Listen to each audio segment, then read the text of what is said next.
اشعری رضی اللہ تعالیٰ عنہ سے روایت ہے، نبی کریم صلی اللہ علیہ وسلم نے فرمایا، ایک مومن دوسرے مومن کے لیے عمارت کی طرح ہے کہ اس کا ایک حصہ دوسرے حصے کو قوت پہنچاتا ہے، اور آپ نے ایک ہاتھ کی انگلیوں کو دوسرے ہاتھ کی انگلیوں میں داخل کیا۔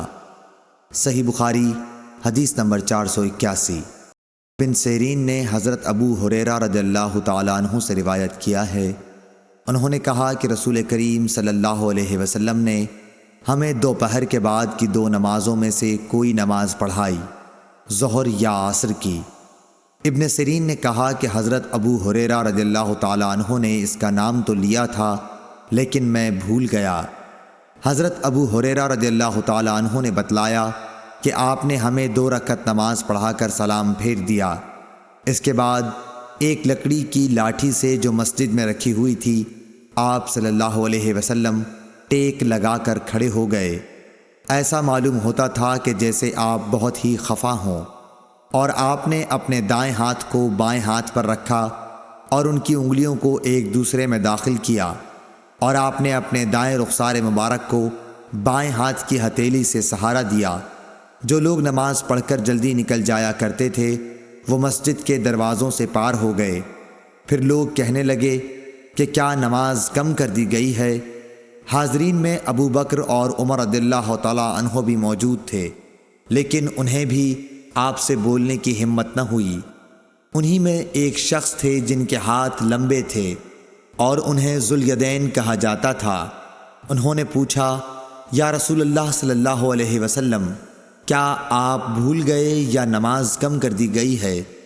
آپ نے فرمایا کہ نہ میں بھولا ہوں اور نہ نماز میں کوئی کمی ہوئی ہے۔ پھر آپ نے لوگوں سے پوچھا، کیا ذوالیدین صحیح کہہ رہے ہیں؟ حاضرین بولے کہ جی ہاں۔ یہ سن کر آپ آگے بڑھے اور باقی رکعتیں پڑھیں، پھر سلام پھیرا، پھر تکبیر کہی اور سہو کا سجدہ کیا، معمول کے مطابق یا اس سے بھی لمبا سجدہ کیا، پھر سر اٹھایا اور تکبیر کہی، پھر تکبیر کہی اور دوسرا سجدہ کیا، معمول کے مطابق یا اس سے بھی طویل، پھر سر اٹھایا اور تکبیر کہی۔ لوگوں نے بار بار ابن سیرین سے پوچھا کہ کیا پھر سلام پھیرا؟ تو وہ جواب دیتے کہ مجھے خبر دی گئی ہے کہ عمران بن حسین کہتے تھے کہ پھر سلام پھیرا۔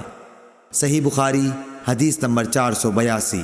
بن عقبہ نے کہا کہ میں نے سالم بن عبداللہ بن عمر رضی اللہ تعالیٰ عنہ کو دیکھا کہ وہ مدینے سے مکے تک راستے میں کئی جگہوں کو ڈھونڈ کر وہاں نماز پڑھتے اور کہتے کہ ان کے باب حضرت عبداللہ بن عمر رضی اللہ تعالیٰ عنہ بھی ان مقامات پر نماز پڑھا کرتے تھے، اور انہوں نے رسول اللہ صلی اللہ علیہ وسلم کو ان مقامات پر نماز پڑھتے ہوئے دیکھا ہے۔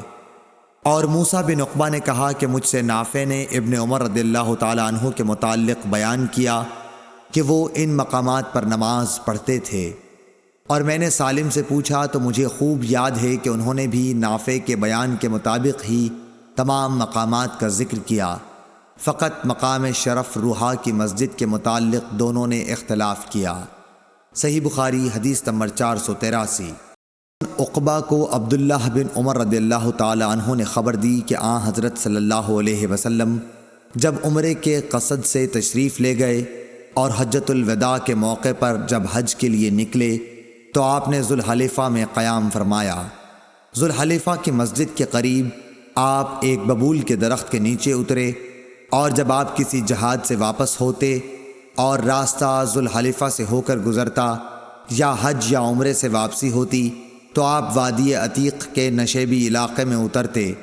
پھر جب وادی کے نشیب سے اوپر چڑھتے تو وادی کے بالائی کنارے کے اس مشرقی حصے پر پڑاؤ ہوتا جہاں کنکریوں اور ریت کا کشادہ نالہ ہے، یعنی بطحا میں۔ یہاں آپ رات کو صبح تک آرام فرماتے۔ یہ مقام اس مسجد کے قریب نہیں ہے جو پتھروں کی بنی ہے۔ آپ اس ٹیلے پر بھی نہیں ہوتے جس پر مسجد بنی ہوئی ہے۔ وہاں ایک گہرا نالا تھا، عبداللہ بن عمر رضی اللہ تعالی عنہ وہی نماز پڑھتے۔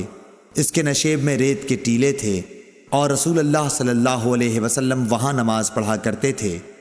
کنکریوں اور ریت کے کشادہ نالے کی طرف سے سیلاب نے آ کر اس جگہ کے آثار و نشانات کو پاٹ دیا ہے جہاں حضرت عبداللہ بن عمر رضی اللہ تعالی عنہ نماز پڑھا کرتے تھے۔ صحیح بخاری حدیث نمبر 484۔